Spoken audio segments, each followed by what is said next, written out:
रत्नागिरीत ठाकरेंच्या पदाधिकाऱ्यांकडून मविया विरोधातच घोषणाबाजी करण्यात आली। महाविकास आघाडीचं करायचं काय, पदाधिकाऱ्यांकडून ही घोषणाबाजी करण्यात आली। उदय सामंतांनीही दाखवला व्हिडिओ, तर ठाकरेंच्या आंदोलनावर माझी हीच प्रतिक्रिया असं उदय सामंत म्हणाले। देशातलं आणि महाराष्ट्रातलं आंदोलन हे मविया विरोधातच असं सामंत म्हणतात।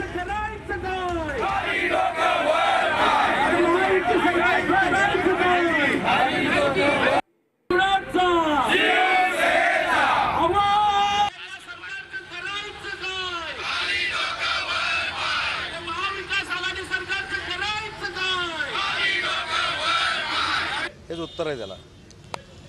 ज्यांना स्वतः कुठच्या पक्षाचं ते माहिती नाही, जे स्वतःच्याच सरकारचा निषेध करतायत।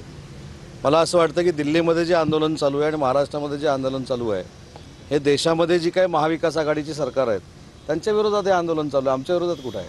हा व्हिडिओ नेमका कुठला आहे? नाही, तो आता सांगायचं नाही आहे की नाही। खरा व्हिडिओ आहे। ज्यावेळी ते मला विचारतील याची सत्यता दाखवा, तेव्हा मी सांगेन हा व्हिडिओ